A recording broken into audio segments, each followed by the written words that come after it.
O reino, sabe que o reino te dá colheita? O reino te então, o reino é compensatório. Tipo assim, a honra ela vai te achar pelo reino.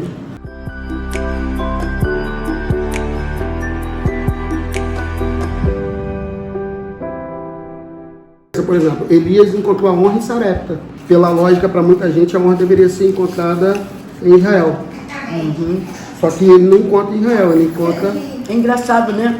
Que a gente sempre fala que a honra vem onde você semeia.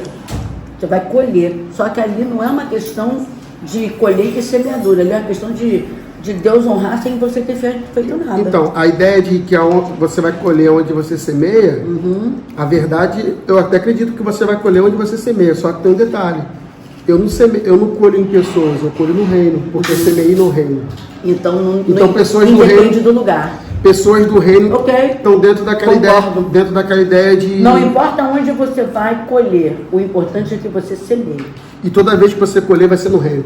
E tipo assim, para muita gente a viúva de Sarepta, por exemplo, quem está falando, não estava no reino. Não era do reino. Mas era. Era tão do reino. Estava no serviço de Deus. Era tão do reino que ela estava ouvindo Deus antes do Elias. Por exemplo, quando na conversa com Deus aparece e fala assim, Elias, eu ordenei alguém para te sustentar. Ou seja, se eu ordenei, eu já falou com ela antes de você.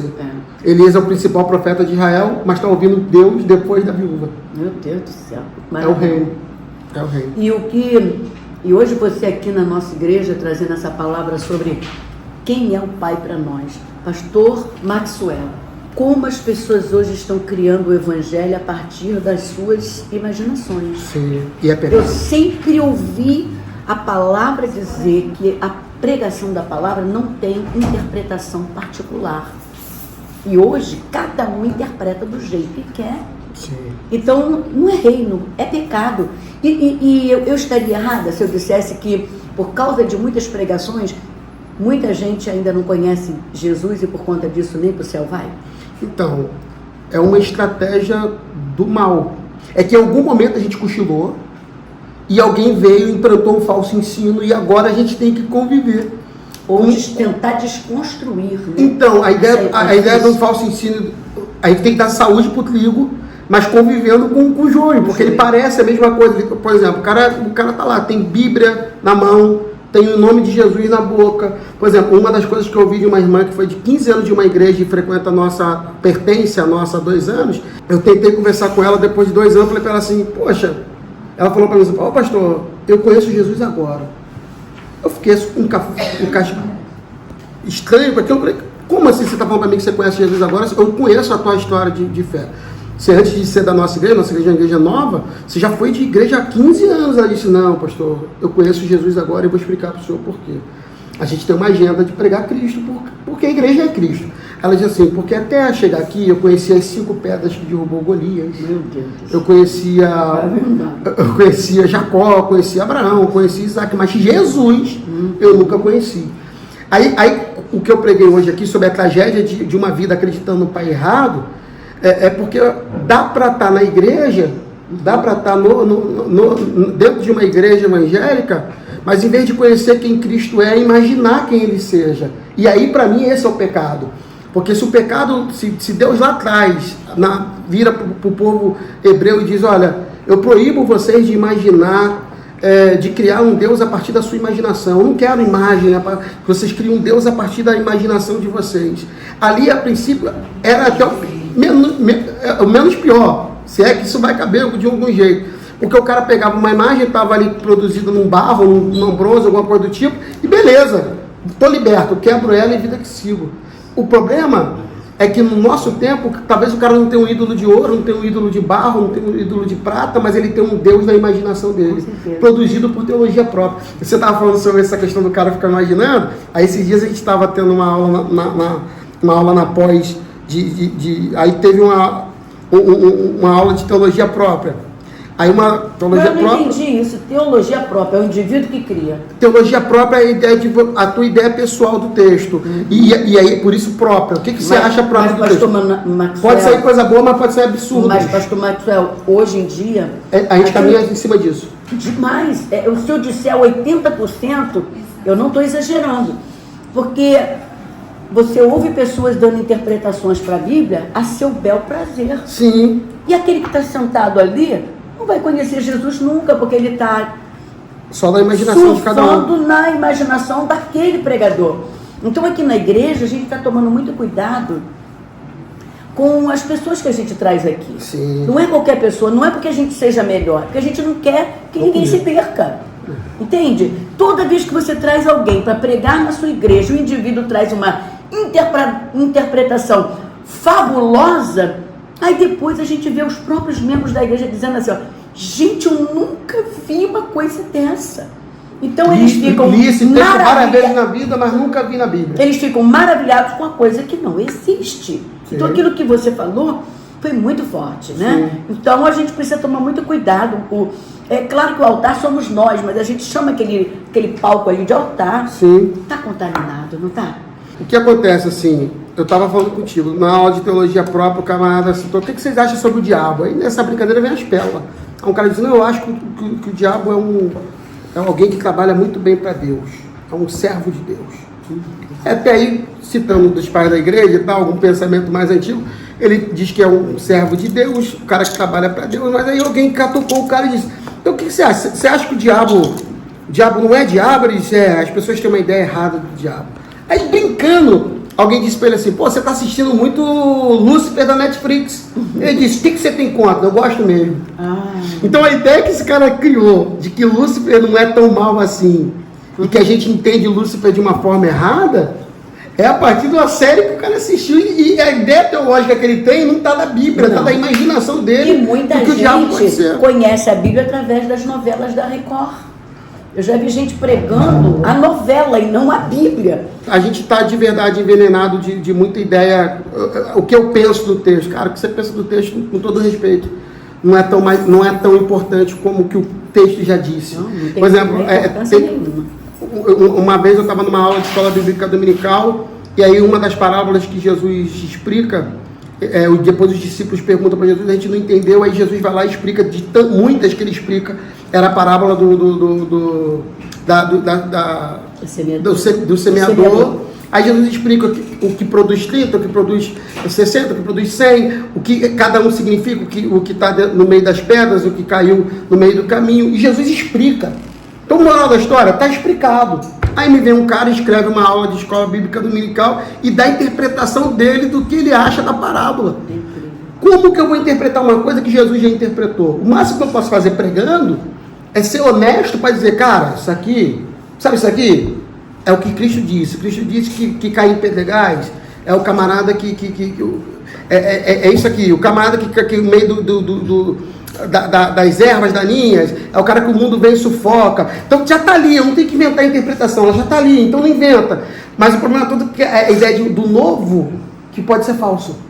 Agora, tem muita gente que está nos ouvindo agora, sim, pastor Maxwell, que é novinho, nasceu ontem, tem 10 anos, tem 20 anos de crente, mas nós somos do tempo que os pregadores não eram famosos pela interpretação que dava ao texto. Ele pregava o que estava escrito ali e o povo aceitava Jesus. O que a gente tem hoje é fruto de que foi plantado lá atrás, né? Então, eu acredito também que o fato dos pregadores de hoje precisarem de agenda, então eles precisam chamar a atenção fazendo alguma coisa que o outro não está fazendo. A pirotecnia espiritual. Não importa mais pregar a palavra, eu tenho que criar alguma coisa extra, né? Super humana, para poder eu ser convidada para o próximo congresso. E isso a gente não está deturpando a palavra de Deus, permitindo que qualquer pessoa suba no altar da igreja e pregue o que ele quiser? Então, eu já me vi pensando nessas coisas, e é cruel isso ficar público agora. Por exemplo, eu vi um pregador uma vez pregando numa vigília de uma grande igreja, e eu gosto do pregador, eu acho bacana ele, como pessoa. Quando esse cara pregou lá, uma das coisas que ele pregou lá, absurdas, assim, estou falando de básico de teologia, básico de conhecimento bíblico, ele diz assim, porque quando Cristo viveu nessa terra, Cristo, ele ele sabia tudo que estava acontecendo, ele era onisciente, só não era onipotente. O cara pegou... Chega até... Ele prega isso no púlpito de uma grande igreja do Brasil, daqui do Rio, e ele fala isso, porque Cristo sabia tudo. Só não era onipotente, mas ele era onisciente. Pior do que atribuir a Jesus, uma vez que Jesus se esvaziou de Deus, ele é 100% homem, e naquele momento ele está disposto da divindade, da ideia de usar o lado Deus dele. Pior, ele cria um Deus cotó. Um Deus que tem onisciência, mas não tem onipotência. Então fica aquele Deus manco. Agora a loucura, eu vou te falar qual foi. Eu ouvi isso e disse, cara, isso vai dar alguma coisa. Você sabia que até eu falar isso agora, e talvez alguém depois vai caçar, vai tentar achar? Ninguém disse nada. Não. E eu vou te falar por quê. Porque alguns amigos que pregam, eles se tornam o produto que o outro quer comprar. Exatamente, é o que eu falei aqui. Então, independente da mensagem, às vezes o cara quer o produto, e o produto tem a ver com aquela roupa bem produzida, aquela fala de efeito bem produzida. Agora só tem um porém, a igreja continua de Cristo. E o que eu acho de verdade, pregando mensagens como a que eu preguei hoje na tua igreja, cheia, pessoal aqui feliz e vibrando, por mais de 1 hora. Eu não sei como é que esse povo aqui me tolera, me atura. O povo quer Bíblia. O povo quer restauração. Pastor Maxwell, e isso é o ânimo. E isso é a cura. As frases de efeito, aquela ideia de vou falar para lacrar. Vou falar de novo, porque você não me ouviu, hein? Né? Não é verdade? Não é assim que eles fazem? Vou repetir. Você não pegou. Então, domingo eu estava trazendo a mensagem, a igreja na contramão do mundo. Mas eu não vim falando o que é pecado, o que não é pecado, usos e costumes. Porque sempre que se fala igreja na contramão do mundo, é usos e costumes, são usos e costumes. E eu não quis falar sobre isso, porque a minha igreja já está bem treinada. O povo sabe de que maneira deve se vestir, de que maneira deve proceder. Então eu trouxe essa mensagem deturpada que está dentro da igreja. Principalmente um judaísmo infiltrado no cristianismo. Quando você lê o Novo Testamento, você vê o apóstolo Paulo lutando para tirar o judaísmo da igreja. Ele luta. Inclusive, o escritor de Hebreus diz que o Velho Testamento é sombra do Novo, e depois que a graça chegou, o fim da lei é Cristo. E aí eu falei sobre isso. O que você acha, Maxwell, o profético patético, né, de querer colocar na cabeça das pessoas o judaísmo, que é uma religião, é outra religião, não é verdade? Como é que você vê isso? Das vezes a gente chega na igreja para poder cantar e pregar, o pastor está com manto dourado, e quem toca no manto cai, né? É o cuspe de Jesus, é a piscina de Naamã. O que você acha disso, Maxwell? Porque a nossa igreja não tolera isso. Então, eu penso algumas coisas. Assim. Eu acho também que a ideia judaizante, ela já é um upgrade de coisas que a gente foi deixando passar. Sabe, a gente, em algum momento da conversa, a gente conversou sobre algumas coisas que a ideia do dormiu, e quando dormiu foi lá e plantou o joio e vai passando, e chega no que está. Sabe essa igreja que fala mais do Abraão do que de Jesus? Uhum. Sabe essa igreja que prega mais Isaac, Jacó do que Jesus? Uhum. Eu já fui nessa igreja, e a gente em algum momento, porque a igreja também trabalha muito por moda, né? A gente fala que a igreja não é de modinha, mas a gente tem uns movimentos assim, e já teve tudo que é movimento. A gente estava na igreja há algum tempo, e a igreja, até o tipo de sermão, o que está virando agora?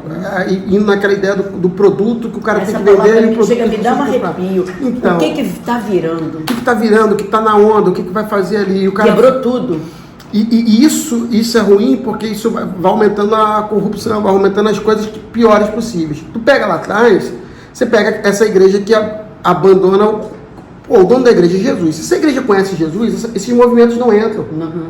Se a igreja sabe realmente quem Cristo é, se ela tem uma relação profunda com aquilo que Cristo é, esses movimentos não entram. Então, quanto mais longe da Bíblia a gente foi ficando, mais perto das aberrações a gente ficou. Eu falei isso hoje, é sério. Eu atendendo a menina começou a falar comigo, meus montes, ela em crise, e é para ficar em crise. Quantas vezes eu vou fazer, a gente vai fazer gabinete com gente que está surtando mesmo, com crises absurdas psicológicas. E E bobear, o que trouxe isso para ele foi uma igreja de doido. Então nessa igreja de maluco, o cara falou, ó, faz isso aqui, faz o Yom Kippur, porque tu vai esquecer. Como é que esquece? Nunca, o que você não trata, você carrega. É coisa do aí a pessoa vai lá dar sobre o evangelho judaizante, por exemplo, tu pega, tu acha igreja fazendo o Yom Kippur. O cara vai lá dar oferta 7 mil, 8 mil, 12 mil para esquecer. Esquece o quê? Esquece nada. E continua ali, e pior, agora você continua lembrando mais duro. Tá lembrando agora, mas tá duro, porque deu 7 mil, deu 10 mil, e aí agora você tem que lembrar do dinheiro que você deu, da dor que você tinha, e agora da volta que tomou numa igreja. E não tem nada a ver com o evangelho, tem a ver com um cara que não conhece Cristo e que for ouvir um malandro da fé, ou outro ignorante, que às vezes tem um cara que é um ignorante do mal, que vai pegar o que vai virar e usa. E como que essas coisas se estabelecem? Se estabelece no afastamento de quem Cristo é. O afastamento de quem Cristo é nos leva para algumas coisas que, se a gente soubesse quem Cristo é, não nos deixaria cair num negócio desse mais nunca. Mas geralmente quem cai é porque não lê Bíblia, não tem comunhão com Deus. É aquilo que foi falado. Deus para ele é o banco. Então, mas eu vou falar para a senhora uma coisa aqui agora. Aí é uma conversa para liderança, uma conversa para pastores. A Bíblia que as pessoas na maioria das vezes leem é a Bíblia do pastor. Isso tem me feito pensar muito. Por exemplo, a única Bíblia que tem muita gente... A gente está no Brasil, então vamos falar a realidade brasileira. Quantos livros um brasileiro lê por ano? Qual é a cultura de leitura? E pior, se lê, sabe o que está lendo? Porque o nível de analfabetismo funcional é enorme. Então tem um cara que está alfabetizado, mas não sabe interpretar o que está lendo. Se esse cara está numa igreja, pelo menos de essência, direita, e eu falo dos meus pais, dos meus avós. Meus avós eram... Meu pai era semi-analfabeto, meus avós eram analfabetos. E tinha o entendimento. Mas tinha um conhecimento teológico de firmeza de fé absurdo. Por quê? Porque eles tinham um líder, um pastor bíblico. Então o que o cara fazia? Eu me lembro de escola bíblica local que o cara decorava o textual na semana inteira, ficava ouvindo o versículo ali para chegar, e aqueles versículos ficavam na mente daquele crente o resto da vida. Então quando a mentira vinha, o cara falava, mas a Bíblia não diz isso? Mas ó, não está escrito na palavra de Deus aquilo, e o cara se defendia. Qual é a tragédia? Eu não estou dizendo que um crente não deva ler a Bíblia. Pelo contrário, ele tem que ler e ler muito, e conhecer muito. Mas no pior dos mundos, a Bíblia que esse cara lê, no mínimo, é a Bíblia que o pastor dele lê e prega domingo. Então, se ele está numa igreja com um pastor bíblico, ele vai chegar domingo, vai ouvir uma palavra bíblica, que talvez isso vai despertar nele o desejo de conhecer Jesus como é, e ele vai mudar a vida. Agora, vamos lá. Se a Bíblia que esse liderado ouve é a do pastor dele que prega, e esse pastor está pregando uma coisa que não está na Bíblia... E é o percentual de pastores que estão dando a direção para a palavra, não é a palavra que está dirigindo eles é que estão dirigindo a palavra. O percentual de pastores assim... É demais hoje em dia. Sim. Né? Tem lugares que a gente vai que dá vontade até de ir embora. Sim. Porque não tem nada a ver com o Cristo. Sim. Agora, para a gente fechar, né? O povo quer participar. Dá para entender a igreja de Laodiceia? Está lá dentro cantando, pregando, e Jesus está do lado de fora, batendo para entrar. Mas é uma igreja mística, apagada, né? Então, que precisa de óleozinho, que precisa de lencinho, mas não tem Jesus. Então, o romântico vai dizer, olha só Jesus na porta para entrar. Abre, isso é o romântico. O realista bíblico vai dizer, caramba, tem placa de igreja, tem Bíblia no púlpito, tem Jesus na hora da oferta, porque na hora da oferta o nome de Jesus aparece, vamos ofertar em nome de Jesus, mas Jesus já saiu. Jesus está lá de fora, dizendo, deixa eu entrar. Qual o problema? O problema é simples. Todos os lugares que Jesus entrou, ele entrou para estabelecer reino. Será que Laodiceia vai deixar Jesus entrar e voltar a ser dono da igreja? Eu vou falar uma coisa que pode te chocar, mas a gente vai viver nesse tempo. E a maior briga do nosso tempo na evangelização da nossa nação não vai ser com templos espíritas, por exemplo, que se abrem ou se fecham, mas igrejas evangélicas. Não vou longe. Na rua da minha igreja tem 12 igrejas. 12. Eu falo sem sombra de dúvida, isso pode dar um problema, mas eu não estou nem aí. Se umas 8 daquelas igrejas fechassem, eu acho que Belfor Roxo estava mais perto de ser salvo. Porque pior do que às vezes ter igreja aberta ou não, é ter uma igreja aberta com Bíblia no púlpito, mas alguém ensinando uma coisa que não é a Bíblia. Quando você prega a Bíblia para as pessoas, logo depois você ouve alguém dizendo assim, é assustador. Porque quando você desconstrói algumas coisas que a pessoa tem que não é bíblico, ou a pessoa te rejeita, porque ela fala, não concordo, coisa do tipo, ou então a pessoa chega para você e fala assim, caramba, como que eu nunca percebi isso aqui antes? E aí é assustador pelo fato seguinte, que dá para estar, e é uma frase de um primo meu, ele diz assim, tem gente que está na igreja 20 anos, mas esses 20 anos é como alguém que frequenta a primeira série há 20 anos, e diz, eu tenho 20 anos de escola. Não, você não tem 20 anos de escola, você tem 20 anos de primeira série. Estar na igreja, mas não saber quem Cristo é, estar na fé, mas não saber quem Cristo de verdade é estar na primeira série há 20 anos e não perceber e dizer, eu tenho 20 anos de escola. Então, quando na verdade está na mesma série há 20 anos. Então não adianta somente estar na igreja. Não, tem que conhecer Jesus. Santifica-os na verdade. Se você está numa igreja, se você está numa igreja que não é bíblica, cara, acha uma igreja que está... Eu gosto de uma frase que não é minha, se eu não me engano, é de Paul Washer. Ele diz assim, não acha uma igreja perto da sua casa, acha uma igreja perto da Bíblia. Coisa linda. Pois é. Fechamos? Fechamos. Bate aqui. Beijo do gordo. Reto é o teu coração para com o meu coração, assim como é reto o meu coração para com o teu coração? Sim. Dá a minha mão. Ela é incrível, cara. Não se esqueça de acionar o sininho, me acompanhar, me seguir lá no Instagram e fazer comentários dessas nossas postagens para que os nossos vídeos possam alcançar mais pessoas. Compartilhem também, tá bom? Deus abençoe.